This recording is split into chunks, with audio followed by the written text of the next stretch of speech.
What if you could learn the secrets to mental toughness from amazing athletes and peak performers?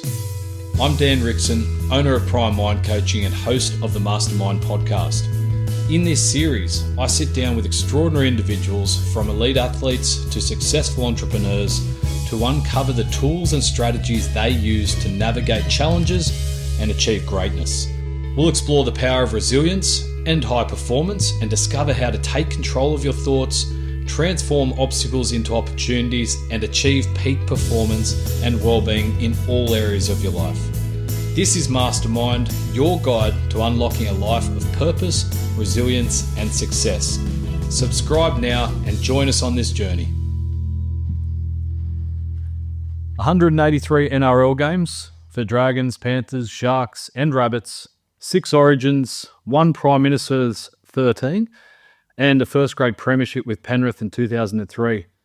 Voted sexiest man in league 2005. Sorry, Rossi, had to get it in there. I'd like to introduce our guest today, Ben Ross. Thanks for coming in. Thanks for having me, Rico. Now, from the outside in, this is a career that many young players, many young people would like to emulate. However, this is a show, I guess, unearthing the real story and everything that goes on throughout the campaign, throughout the career. And not everything was sunshine and rainbows as life is. Injury cost you a significant portion of your career. Tell me roughly how many surgeries and concussions would you've got over the course of that career? Yeah, it's too many to think about. So you just mentioned that lived experience. I think I've had 3 shoulder reconstructions, an elbow reconstruction, about countless broken noses, lost every tooth in my mouth. I've had an eye reconstruction, a broken neck, 3 knee reconstructions, let alone everything else that's happened in footy. Concussions, yeah, quite a few, but as I said, and you know personally, give me that chance again, I wouldn't change any of it. I love that message that you wouldn't change anything there.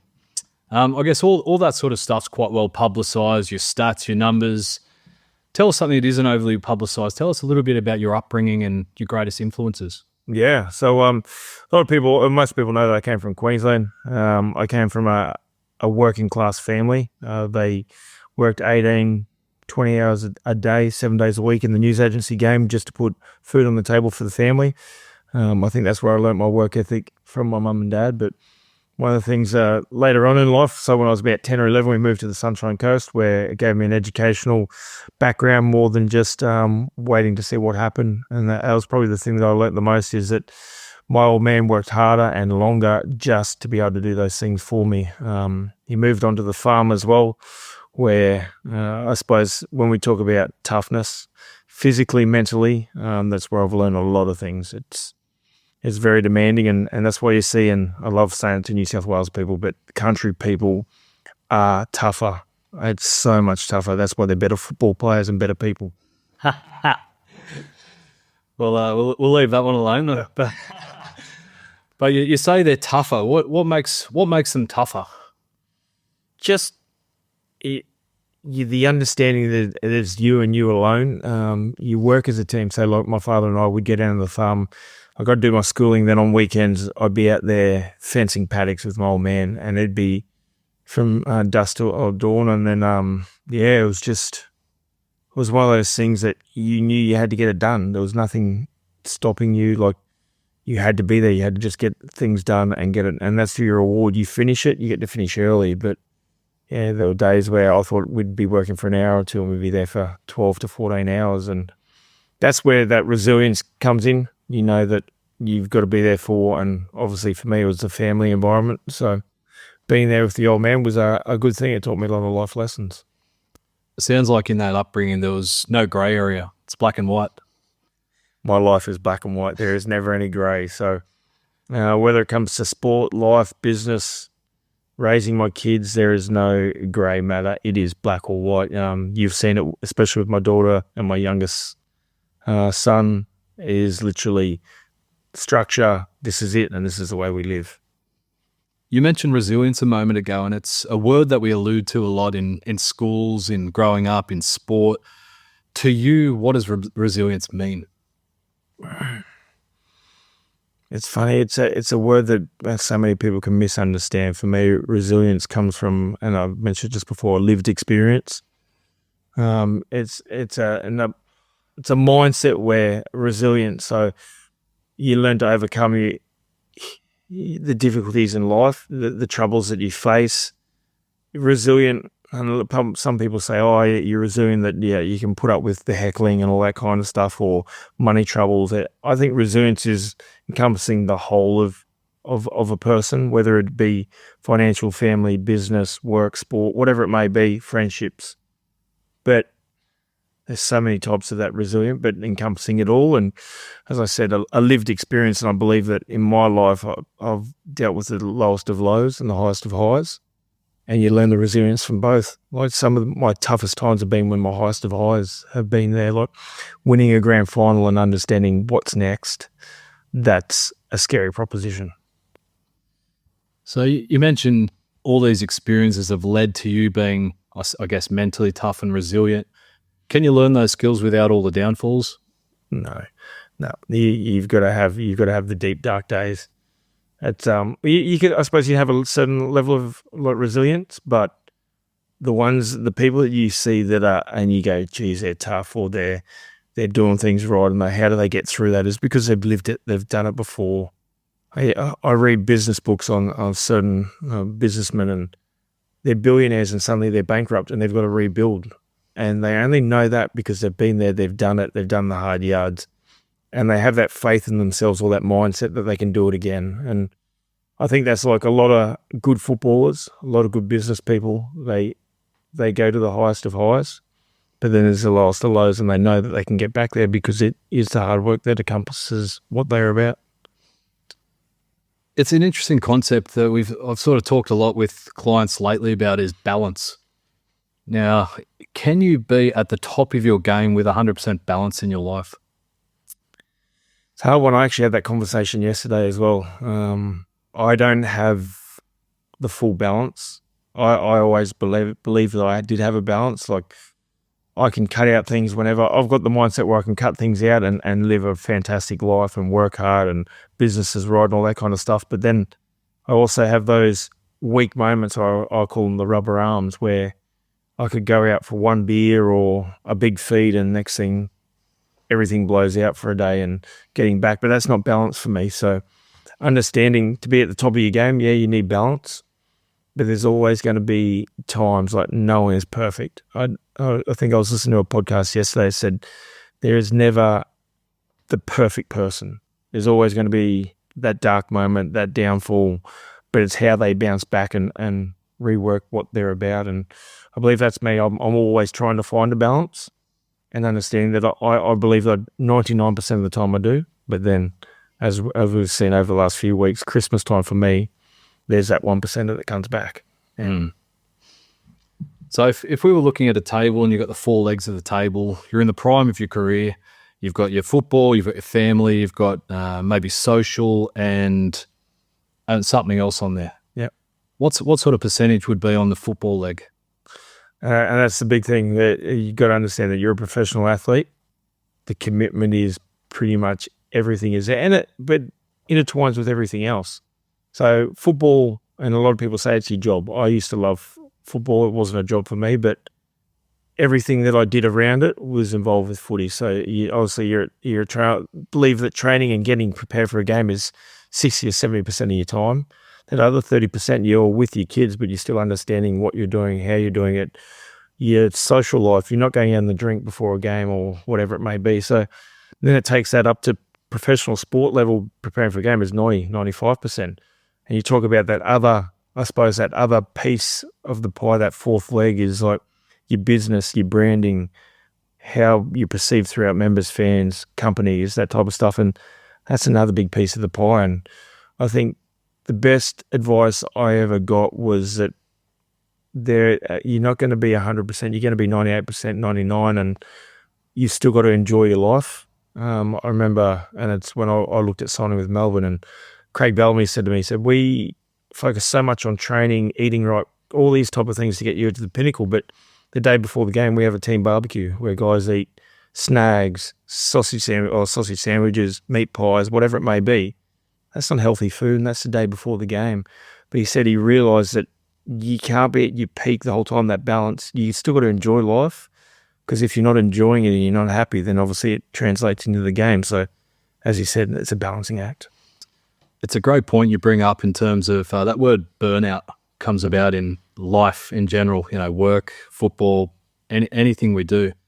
And you mentioned you were never really working. You were doing something you loved doing. Yeah. Did you ever suffer burnout in football? No, never. I never suffered burnout.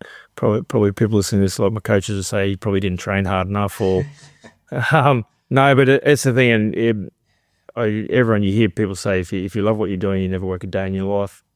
Football is one of these points where, it's physically demanding. Like you're living and breathing it. That you push yourself to the limit. You're a gladiator, but you're doing it with your best mates. And that's, I think, if you look at any football, they're wired to win. Like I always want to compete and I want to win, but nothing better than doing it with your best mate. Like standing side by side. I remember times where you'd stand there and you look to the person beside you and you go, geez, you're living the ultimate dream. Yeah.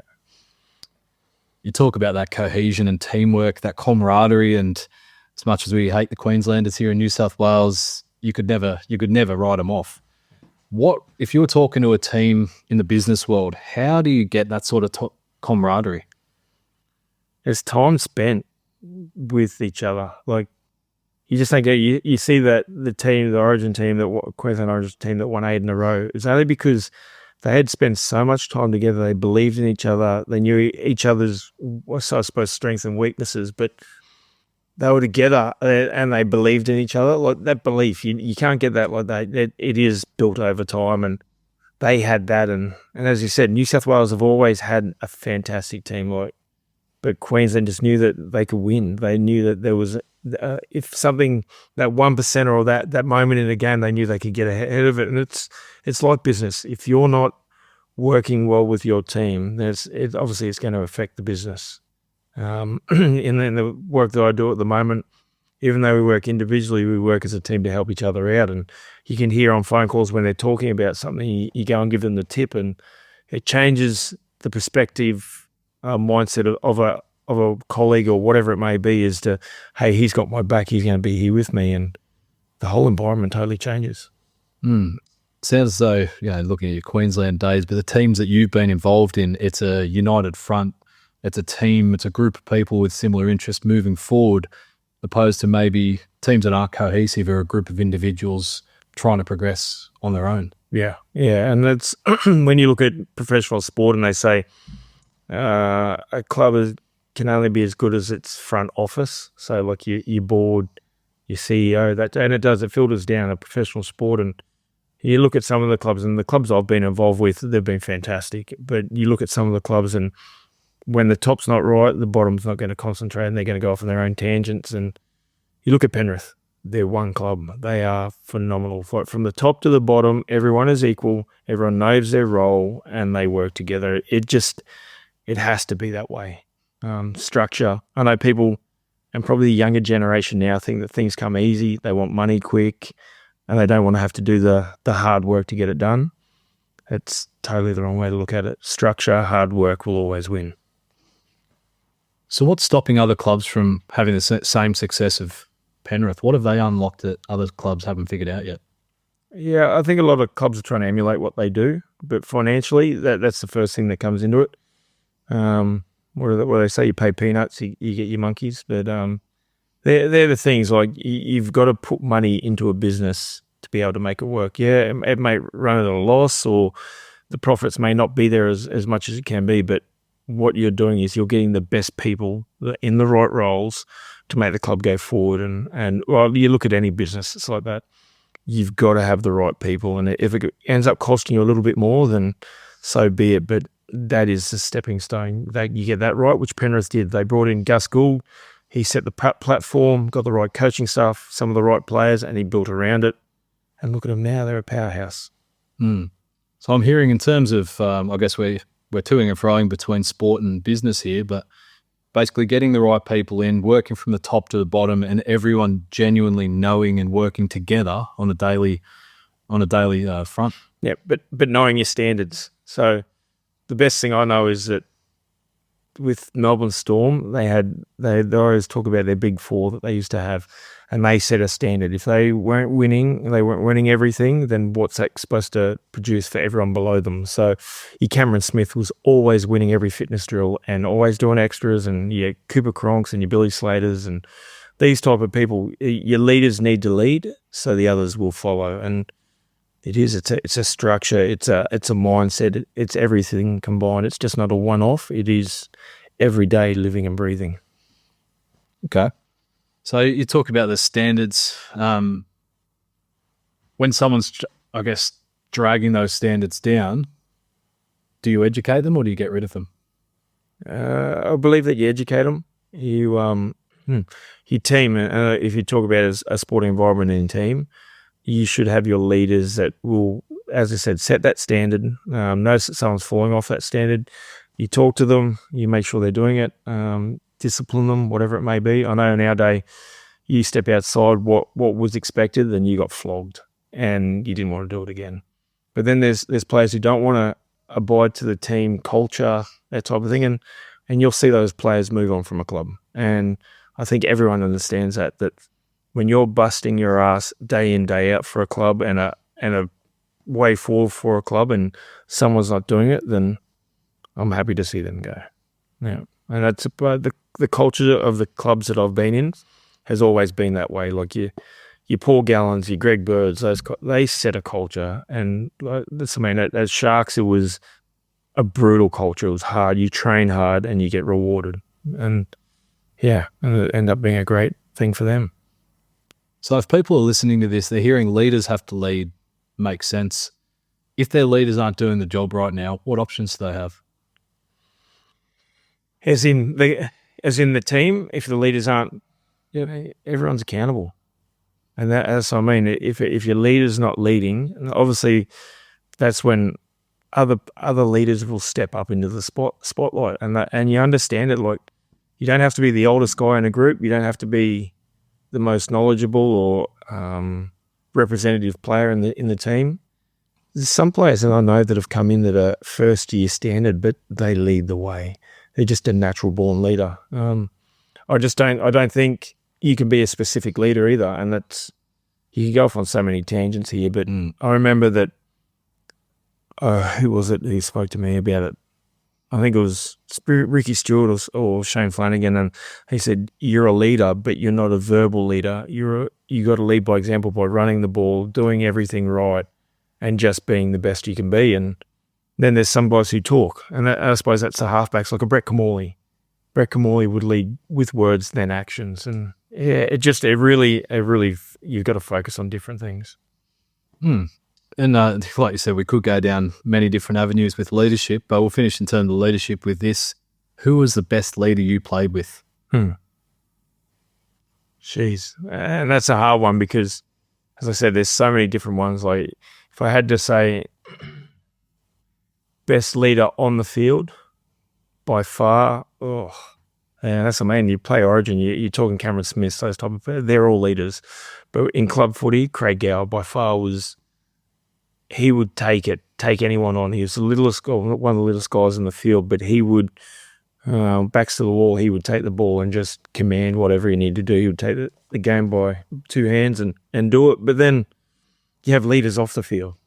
And a leader for me is Scott Sattler. Well, Scotty Sattler is, and people, they'd all know him about that tackle or whatever it may be, but what he did for people off the field and combined team, like got the team together, mateship, set standards, extra training, made sure that people were in the right mind frame, like for games, or if he knew that people were struggling, he was always there for them. So he was a different leader, but by far, and if I had to separate them all, it's those two. And funny enough, they're both at Penrith, so I started my career under those guys. Yep. So let's go back to the start of your career. Take us into the mind of a young Ben Ross entering the NRL scene in the juniors. Yeah, so a lot of people don't know that I graduated from high school. The next day I was down at the Dragons training. So I gave up schoolies, grad night, all that type of stuff because I had to prepare to go down to training. So we got flogged the first day after graduation. It was sort of a reality check for me. I remember our first fitness test. And it's called Rats and Rabbits, and you just keep running and running until someone gets caught. And I remember running along, and the guy didn't have a water bottle, but there was water coming off his shorts. I'm like, what's he doing? And as we're running past, I'm like, what's going on? He goes, I'm pissing myself because if you lose, you're going to get flogged again. And from that mindset, it was like, you never want to lose. You never want to lose. You want to keep going. You go. So it was quite a difficult. I knew that I was physically and mentally tough, but it was a totally different ballgame coming into professional sport. I was lucky enough that those kind of standards that I had sort of pushed me through doing extras and all those type of things. And at the age of 19, I was touted to play first grade. Like I've spoken about, we always had this thing where if you were going to play first grade, you play against the Cowboys because they were the easy beats because they were a new club coming in.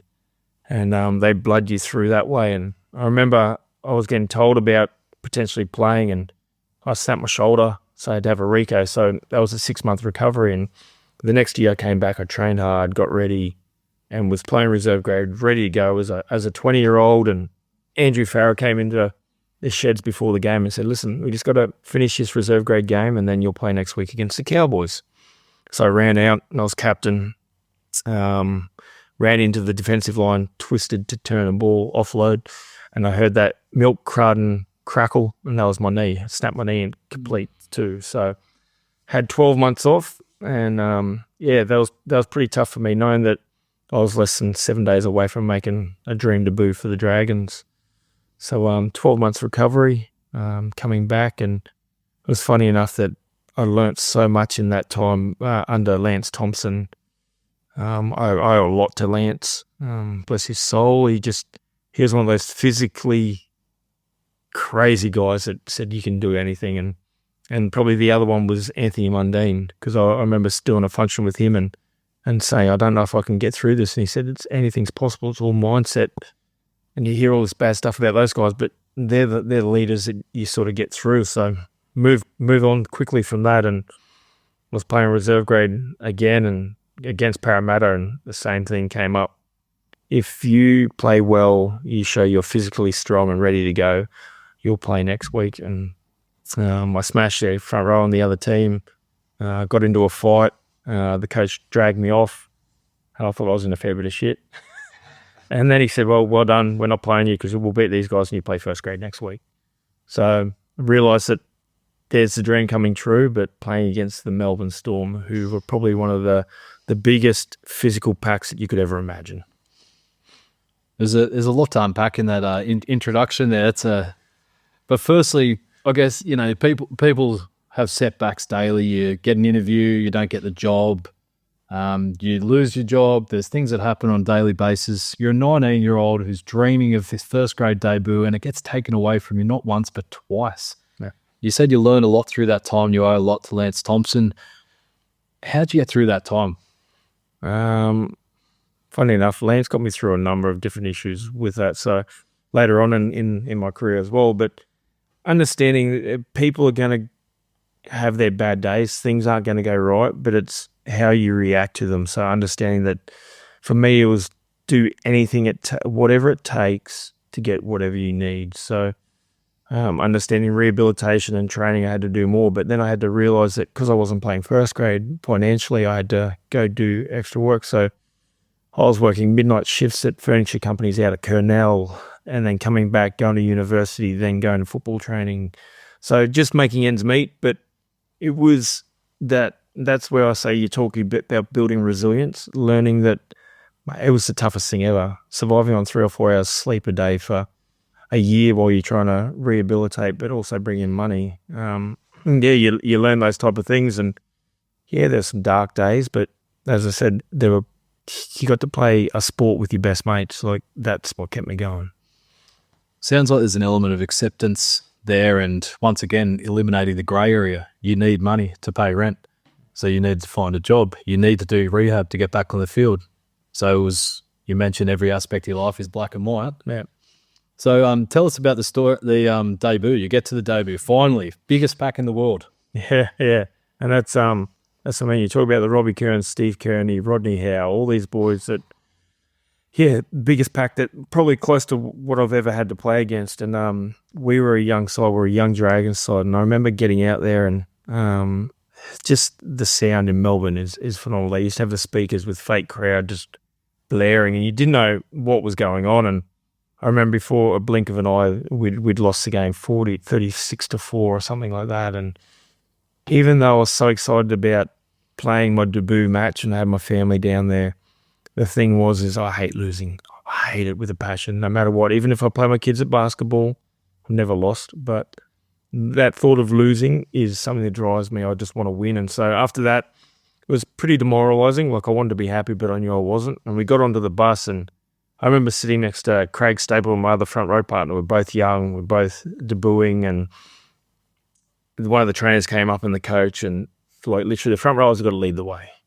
And on that day, we got manhandled. And I remember the coach and trainer coming around just ripping us to shreds and going, if you ever think you want to play first grade again, you need to lift another level. And so that's the thing we did. We're lucky enough I played another 8 games for the Dragons that year until signed with Panthers. But it's understanding that we got something put to us, so a target. So if you don't play well, you don't lead by example, you don't toughen up, you lose your job. That's pretty much what it is. You don't play first grade. And so we made a pact at training that we'd train harder, we'd be more physical, we'd have each other's back, and that's the thing we learned. We went over to the Warriors probably 2 or 3 weeks later with the youngest ever Dragons team to play the Warriors, who were grand finalists the year before and touted as the favourites for the year. And I remember we were $9 outsiders to beat them over there at the Warriors, and we ended up flogging them. Like, we just had this mentality, and that's where Lance Thompson was our captain that day, where he said, it doesn't matter if you're not as strong, if you're not as fit. He said, it's all in your head. You think you can win, we'll win. And literally we got out there and scored the first try, and we're like, hey, we're in this. And the rest is history. I think that whole team, I think there were about 9 or 10 that played for Australia out of that young team that we played with. So you had like the Luke Bailey, the Jason Riles, Mark Riddell, Lance Thompson, Amos Roberts, myself. Yeah, so there were a heap that were there. It was amazing. It was an amazing team. Geez, there's some nostalgia in that team. Yeah. Brings us back some memories there. So fast forward, you said you moved on to Penrith from there, signed with Penrith, and that was the start of some success for yourself leading into the 2003 grand final. Yeah, it's funny. I'd been at the Dragons for 5 years, about to sign a lucrative contract, obviously played 8 games, playing well. And then as I went to sign with the Dragons, because they were such a good club to me, my dream was to play with Penrith. That was all I ever wanted to do as a kid, was to play for Penrith Panthers. And I said to my manager at the time, I said, listen, can you just reach out to Penrith and ask if there's any chance to go there? And got a message back about 2 or 3 hours later saying, yeah, you can come to Penrith, but on base wage. So John Lang liked what he saw, but he had nothing in the salary cap to have. And I was like, sign me up. So I took that punt. I just wanted to live a dream, which is to play for Penrith. I think they came second last the year that I signed with them. So going into a team that was running second last from a Dragons outfit that were like semi-finalists every year, that type of stuff, was a bit of a culture shock. But it's I remember when going there, speaking to the guys, and they're all enthusiastic, they're all young, but it was funny that the standards that they set for their training weren't what I was used to. So, and not baiting Penrith out at that stage, they all trained hard, but there was another level we could have lifted. And I think I brought that to the team as well. So I remember Joel Clinton was a young up-and-coming front rower, and he mentioned to me a few years later, he said, you came and you're leading the sprints for the backs, outside backs, like running 200s and 300s and continuously doing. I was fit, I was headstrong, and he goes, it taught everyone to go harder. And I suppose that's probably a thing that people learn, is that you can always be better. You mentioned before your leaders have to lead in order to get success. Yep. Which is what you did. How long were you there before the grand final win? So first year. So first month of training was November 2002, sorry. And, we won in 2003, so less than a year later. But it was funny because what John Lang said to me, he says, you train hard, you do everything right, you play, you get rewarded. And I was lucky enough that trained hard all off season, did my extras. Like guys would finish, I'd still be there doing my extras, and came to the trials and he said, listen, I'm going to put you in the nines team first. So, how there was that rugby league nines. I'm like, the front row in the nines isn't good, but it was fun. So I knew having faith in what I was doing. So I was lucky enough to play trials, and then got put on the bench for the first game at Penrith. So it sort of started there. It was fantastic. It was one of those things, a live dream to run out for the Panthers at Penny Park. Yeah, nothing better. But then we won the grand final at the end of that year, which was the next dream come true. It all came too easy, I think. So 2003, you've had your first grade debut, well and truly. You're now in a first grade premiership winning team. Yeah. You're a goal-oriented person. How do you continue to push the dial? Yeah, and that's the thing. It's probably, and I don't regret things, but it probably came too easy. Winning grand finals in reserve grade, flag, coming into first grade, winning a grand final, I thought, oh, this is easy. So there were targets to go, okay, what Queensland Origin, where I was in the emerging squads, all those type of things. So setting goals, like I set weekly, monthly, yearly goals to do things, to achieve those. But it started to come a little bit too easy. So I look back now, I could see myself tinkering off, because I never really used to drink. Obviously winning the premiership, boys started to drink a little bit and celebrate a little bit more. And so I started to lose my way, and it's not something I'm really proud of, because I know that within my career I probably could have achieved so much more if I was more dedicated, because I got brought up in, as everyone knew back in the day, it was drink hard, train harder environment. So it was I did what I had to do. But now looking back at it again, if you didn't have the alcohol, what kind of player could you have been? So, but setting those structures, I think I had another 2 years at Penrith, which are fantastic. We made the game before the grand final in 2004, and then 2005, my last year at Penrith, we actually missed the semis. We beat, I think the Tigers won it that year in 2005, and we beat them by 40. So we knew that we could beat any team. We just didn't put it together. And I don't know whether it was like the grand final hangover plus every player playing representative football, those type of things, and then our external influences, which was probably the drink for half of us. I don't know if that got to us. Do you think there was a lack of education in that time? Yeah, on all fronts. So like we talk about alcohol, your diet, that type of stuff. Back then, you're eating to bulk, to be heavier. You weren't eating to get good lean muscle. But then probably the thing that we never focused on, and it's something I know that you'll be on, is the mental side of a game, the mental health of a player. Like it's difficult. You're in one of these teams where you're used to winning, then you're not winning, and you're losing potential game time funds.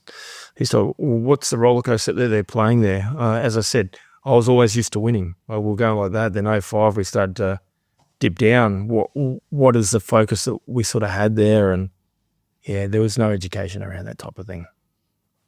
What do you think additional education around well-being and alcohol and these sort of things would have done for the playing group and yourself? My body is a mess in regards to injuries, but I just wonder if we had that education around that type of stuff. And as I said, the NRL is always improving these things, but I see a number of the players in my era and how much they struggle mentally, physically, and trying to get that balance. That there was no education. You're in a system from the age of 17. It's not the real world. It is not the real world, and that's the thing. And at the age of 30 or 26 or whatever it may be, I was 33. Suddenly, everything that you know has been cut off, and you've got to start again. That's hard when you've been a gladiator for 20 years, and that's all you knew. And then you're too physically broken to be able to do building or labouring, and you've got to sit behind a desk. Things start going. But yeah, it's one of those things that the NRL are improving, which is fantastic. But I've seen a lot of my teammates go the wrong way.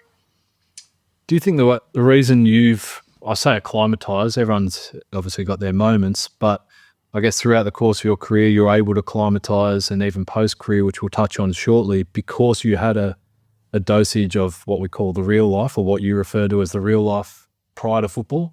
Yeah, I think I did, but we also spoke about resilience, and you had to live those hard moments. Now, I did break my neck when I was 28 and in football. So I had 2 years learning to walk and try to get things back into working order. So that was my reality check. Geez, footy's just been cut off. I've got 2 years, and I ended up coming back and playing, which I don't know if that was a good idea or not, but I had the dose of reality to say, hey, there's more to life than just football. Like, I'd just been married. I knew I had degrees and business work behind me and all that type of stuff, but it really put it into gear. So I knew that if I could make it back into footy, I probably had another 3 or 4 years left in me. What am I going to do with my life? So I sort of, and as I said, I'm so structured that set my goals and said, I need to do this, and started working as well as playing first grade footy. And yeah, it was tough, but it was good. It was so much. It was enlightening, and that I realised that. And you hear the likes of, and I keep going back to Melbourne, and this is why they're so good. Craig Bellamy gets the guys out into the real world before they start training first grade to say, hey, this is what you're going to be doing if you're not playing football. Prepare for life after football as well. So they all start getting into this mentality as, hey, this is one stepping stone for the rest of your life. Wow. So you've sort of fast-tracked a little bit with one of the things that I'll refer to, but you spoke about, I guess, one of the things, reinstating the fact that football is fun. Whilst it's at the top as pressure, it is fun. It is so much fun. And that's, you never, and probably the only time I've had a bigger smile on my face is when I'm doing so. My kids have been born, or my kids have whatever. And my wife even knows that marriage is one of these things that you hold up there, but footy, and I smile about it all the time. Like, that 2-minute warning bell before you run out in the field is the most energetic, happiest time of any footballer's career. It's just like, you get the camaraderie and the rivalry of you just know it's all coming, and it's not a job. It is. And you can say it about any sport, but for me, I think about it and I get chills. I just go, God, I miss it every day. And that's probably a hard thing for me to deal with, but it's fun. So let's go into what I can imagine is probably one of the darkest times. You've broken your neck, you're bedridden, you've had your dream of playing the thing that's most fun to you taken away from you. You're just married at this stage, by the way. Yeah. Talk us through how you coped through that time. Yeah, it's hard, isn't it? So I got married down. No joke. I'd just been married 3 months. Probably the best physically I've ever been in my body, fitness-wise. Ricky still was our coach, so physically we were right up there. I was ready to get back into the representative arena because I'd copped a few injuries with knees, and thought this is my chance to really set in stone. Front row was around 28, 29 and playing their best footy. Played the first game against Penrith of all teams. I seem to always get injured against Penrith. Made a tackle, snapped my neck. Told I'd probably never be walking again. And as you mentioned, laying flat on my back. I don't ever want to talk about how it all happened and what happened. It just sends chills down my spine. But there's some very, very dark moments. Imagine just before going under the knife for the operation on your neck, and you're hearing the doctor saying to your wife that, oh, we don't know if he'll ever walk again, and then you're out. So those type of things, and the pressure that I remember waking up and saying to Renee, I said, I heard that, where he said, if I can't move my legs and that type of stuff, and obviously you're strapped down so you don't know if your hands, and so just put a pillow on my face. Like, you don't want to be a burden. I never want to be a burden to anyone. So that type of stuff. So the demons started straight away with that. Knowing that your whole life, what you knew, and I understand why people do what they do, that everything's taken away from you in an instant. It's pretty tough, but I'm lucky I'm still here. As I said, I was laying in bed for 8 weeks, and you contemplate things. You think, am I a burden to people? My mates are off there playing the sport and the fun that I loved, and I missed that kind of thing. And yeah, you contemplate things. I remember laying in bed and painkillers, and I don't really want to go into what was happening, but it was funny. One of my mates was calling me, and I don't want to answer. Like, they're off having fun. I don't need to be their burden, and da da da da. And then suddenly you hear this and I look over at the window, and there's Reece Williams and Kevin Kingston, and I lived on a ground floor unit, and two mates probably.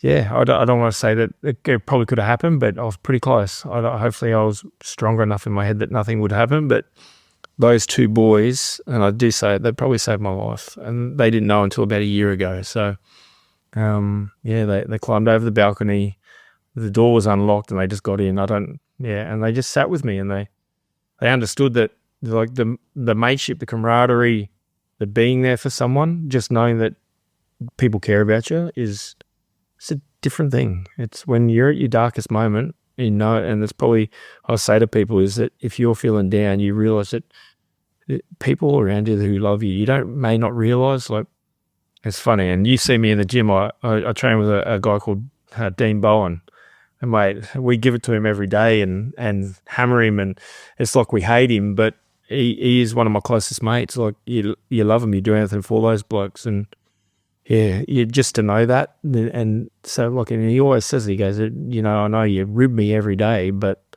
I know you like me, you care about me, that kind of thing. So having that is a big thing for that resilience, that mindset, that it sort of bleeds into it.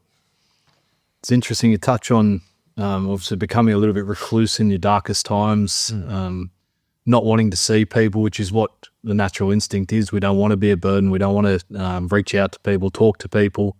But yet it was that social connectivity that essentially brought you back and started getting you moving forward again. Yeah, but it was the face-to-face contact. It's social media, and by all means, like, there's some positives about social media, but there's some negatives, and that's where, like, you could be a recluse and hating life, and then you look on social media and see someone having fun, you're going to go deeper. So having that connectivity is, you got to be around your mates. You've got to be around your loved ones. When I struggle, and obviously there's not a day when you don't have a negative point. Your whole day can't be perfect, and I say that. And you've just got to know where your happy points are. And my happy points are my kids. Okay, any time that I start to go, oh, this is life shit or whatever it may be, you think about what you've got. You've got to be grateful for what you have, not what you don't have. That's the main. And I look at, I've got 3 healthy kids, and every day I say that, my kids, we drive along and we may see someone who's in a little bit worse position than us, with physically, mentally, whatever it may be. And I hear my kids go, we are so lucky. And you hear that all the time. And I think if I can teach people that and be around people like that, then that's the way you got to be. Like, gratitude and education is a massive point there. Massive. So rewinding a little bit before this, which I imagine would have added to that mindset at the time, 2006, selected for the test team. Yeah, what happened in the process? Yeah, so in the process, so they selected train on squad. Obviously, as I said, I'd done everything right. I'd won grand finals, Origin, training, first year at Sharks, and training as hard as I possibly could. And I felt like that was probably the form of my career. We had a Australian train on squad, and then we all went back. It was like a bye weekend. Everyone had the bye weekend. We went back to our clubs, and they were going to, one more game, they were going to select the test team. So, as I said, I'd done everything right. I was ready to go. We played Penrith, of all things. As I said, seemed to get injured when I played Penrith. First kickoff, ran down, went to tackle an old teammate, stood in the hole, snapped my knee. Knew it had snapped because I'd felt it before, like on the other leg. We tried to play for 5 minutes, and the trainer came out, and I told him that I'd snapped my knee. He knew, and knowing that, so being part of that was the first year that Queensland went on their amazing run in the Origin. The test teams were phenomenal. It was a sliding doors moment that I could have been a part of all of that, and I wasn't. So it kills me. It kills me every day to think that those things, but I think it taught me a lot of lessons. Like, from that moment, and as I said, you be grateful. I snapped my knee, so I understand that 7 games into the season, you lose your whole season. So I copped a bucket load from media saying that because I was highly paid, that I'd end up being a waste of money for them that year, and it cost our team a lot of, I suppose, points, that type of thing. But yeah, letting down my teammates, those type of things, I really felt that. But then you got to be grateful for it, because probably the best thing that ever happened to me was, and I can say it, is I met my wife. I had, after the operation, I had to get painkillers. So I walked into the pharmacy and my wife was the pharmacist there. So at the time I was dating someone else. I looked at my wife and I thought, oh, that's someone I could probably marry. I walked out, broke up with my girlfriend, walked back in and asked her out for a date, and she said no. So chased her for 6 months. So I suppose resilience of taking a knockback and knowing that I could chase her. But all these things, it's there's heaps to it, and that's what I mean. You'll never hear me speak negatively. I always look at the positive side of things. If something bad happens, and as I said, it happens a bit, you just got to take the positives out of it. That's how my mind works now. Like, hard work, get it done. So as early as this morning, like my daughter and I woke up at 6 a.m. We have 2 hours before school. She'd done everything, packed her bags, everything was perfect.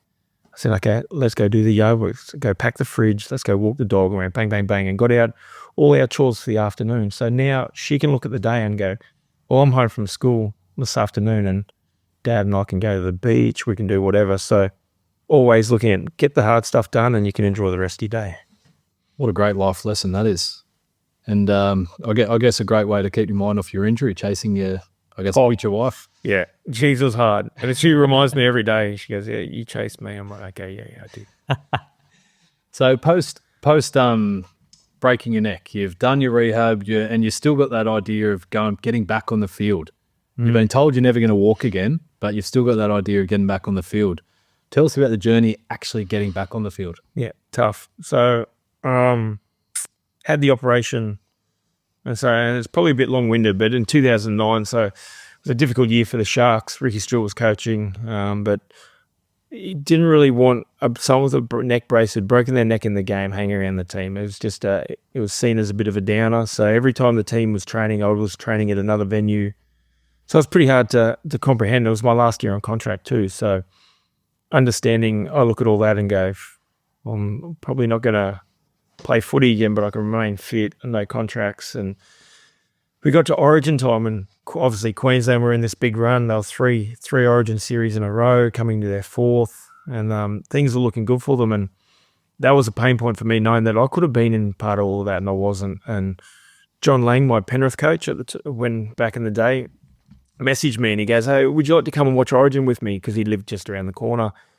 Or to this day, I think he's probably the best man manager I've ever been associated with. He just knows. So he knew I was struggling. We sat down and watched Origin and obviously getting into the game. And he looked at me and goes, do you still love it? I said, I still love football. He goes, do you ever think you could play? I said, yeah, definitely. I know that I can play again.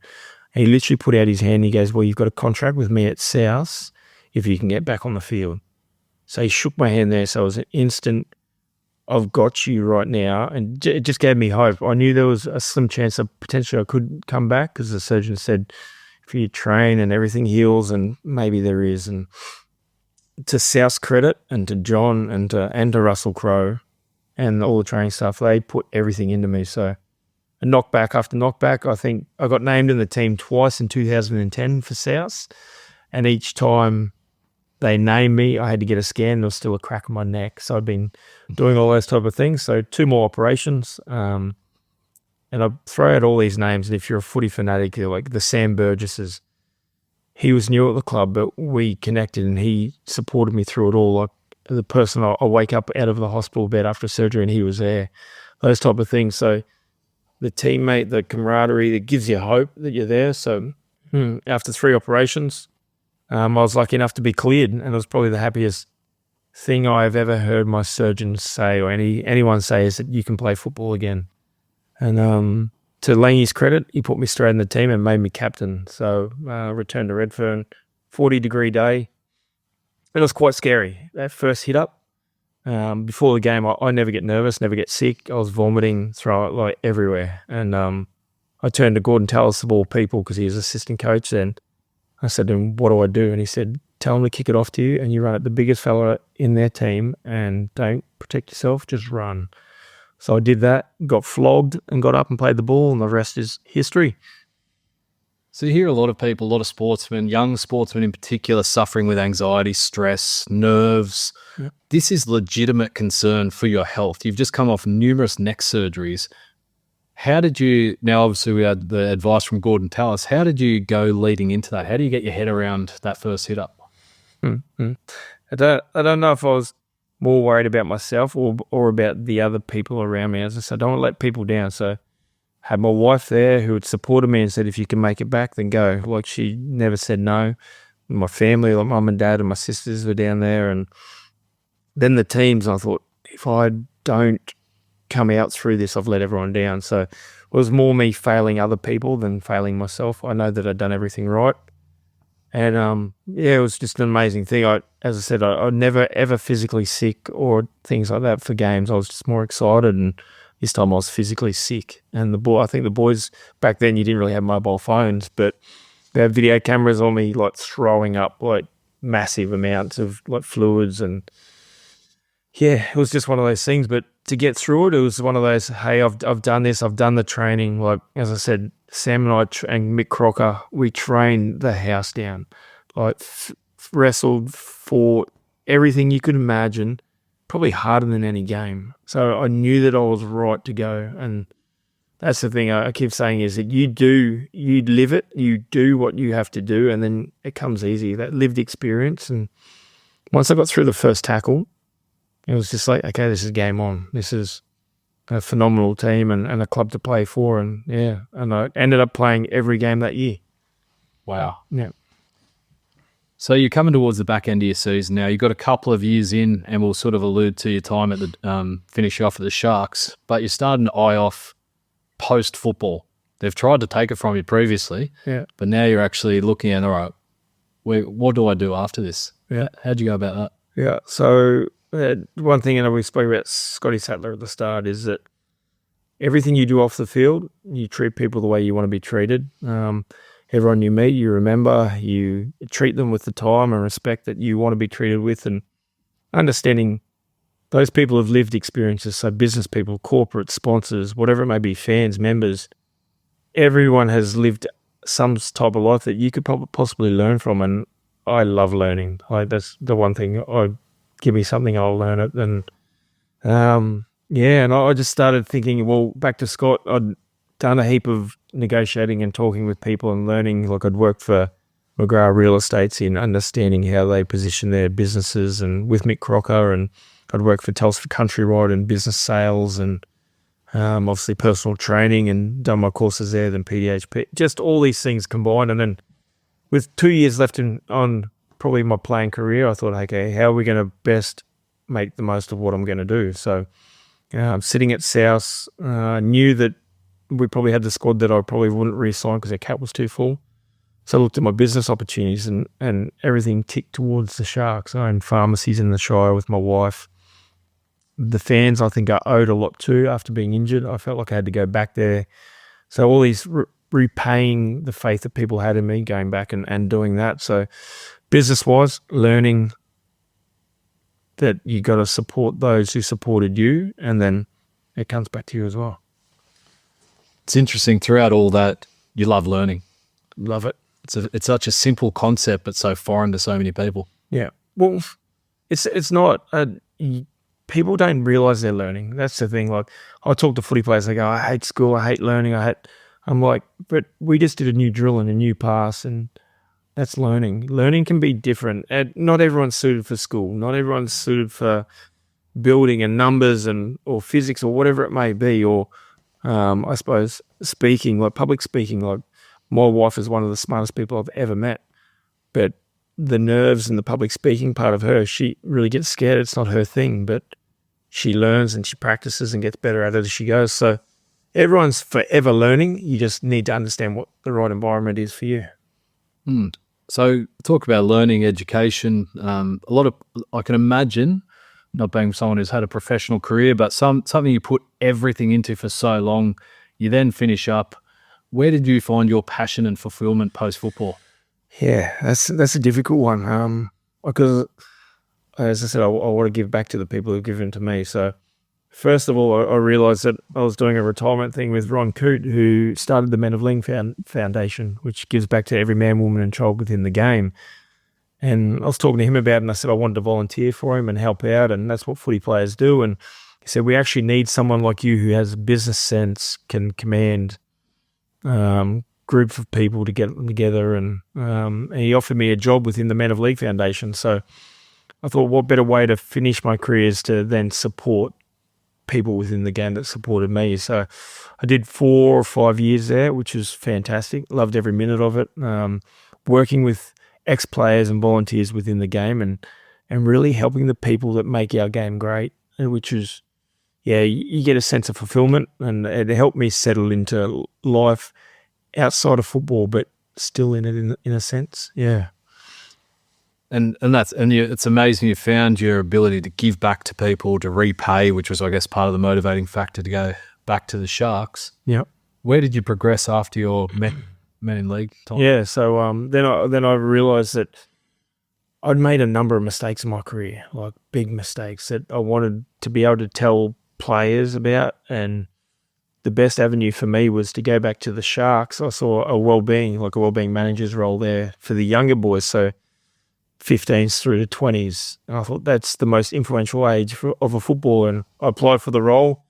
It was a pay cut to go there as well. Like, these type of things you look at, but it was, okay, I'm going to be giving back to the players who are going to one day be great in the game, teaching them right from wrong and educating them. So running all their educational programs, getting them jobs, making sure, and this is what the NRL does best now, is preparing footballers for life after football before they actually become professional athletes. And I did that for a number of years. I was able to mentor a number of great players, and some of them are playing fantastic first-grade football now. So yeah, pretty happy that I got to go through every aspect, through the fans, the members, people who supported the game, into the players. But then obviously COVID hit, which made it very difficult. And I moved into more of an admin role within the club, running membership, merchandise, ticketing, fan engagement within the Sharks. Wow. Yeah, totally different. Totally different. So you've progressed. I wonder, throughout from when you first started, you're in the farm, to when you finish, you're now, I guess, working as a senior investment broker. Throughout that time, did your perception of success change? Yes. Yeah, it changed, and it's funny. The thoughts of success changed just the other day again. So I used to think success was, you financially, you got to own your house and you got to be making a bucket load of money and these type of things. And then I thought success was winning football games and people loving you and getting contracts and sponsorships and all that type of stuff, and then having good jobs. But then my latest thing I've realized is success is how much your kids love you, your family loves you, what you do for them. So I saw a video the other day where Dad was going to work and he said, how do you describe success? And the video runs out and the kid runs out with his teddy and he goes, Dad, as the dad was driving off, and Dad got out of the car. His dad goes, oh, what do you need? And he goes, I just want a hug. He goes, that's success to me. And I'm like, that resonates with me, is that it's all about my kids. Like I coach my kids. I make sure that my job, I can pick my kids up every day, drop them off. It is everything about family for me. Yeah. Everything changes when kids come along. Doesn't it ever? And it's, you realize that you're not the most important person in the world. And I always knew that. I always treated myself like I wasn't, my wife and my family. But when I had my kids, they are the most important things in my life. And I think you've just stumbled on a really good point there. Maybe brutally to tell someone they're not the most important person in the world, but essentially when their purpose, objective, attention is greater than themselves, then suddenly success becomes quite easy to define, doesn't it? Yeah, it does. It does, yeah. So you've mentioned that hard work was your best life advice. You've lived your whole life through that so far. Get the hard stuff out of the way early. With the experience that you've got now, what would you tell a young Ben Ross? I say this to a lot of people. I'd tell myself the same thing, because I'd live and breathe the exact same life I have, because it's made me who I am. But the harder you work, the luckier you get. And because forever and a day, people come to me, go, oh, you're lucky. You look at where you live and what you've got and this. I'm like, you haven't seen what I've lived. You don't know what goes through my head every day.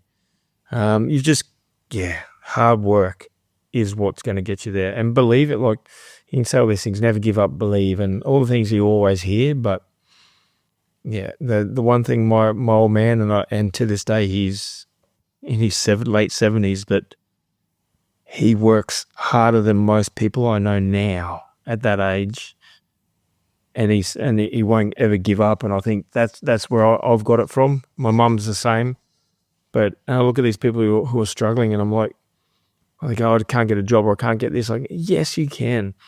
Just because it's not something you enjoy, you've got to do it. You just get in, get it done. It's a stepping stone to be where you want to be. Like, if it's easy, anyone can do it. And that's what I mean. Like people go, first grade's so hard to get to, or well, it must have been easy for you. Like, I came back from a broken neck where I was told I'd never walk again, and I played the highest level of the game again. It shows that hard work, determination, it will get you there. Like I didn't have the beautiful skills of an outside running back. I was physically and mentally tough, and that's what I put it down there. 0 regrets, only lessons. 100%. Well, Rossi, mate, there is some absolute gold in there. I loved how you've essentially used rugby league as an analogy for life. You've taken these experiences from you on the farm through your NRL career into being successful post-football, being an amazing father, amazing husband, even if you need to keep reminded of that. But thank you so much for coming on, sharing that and being as open and transparent as you were. Thanks, Rico. I appreciate it, mate. Legend. Cheers. Bye. Thank you, mate. This is Mastermind, your guide to unlocking a life of purpose, resilience, and success. Subscribe now and join us on this journey.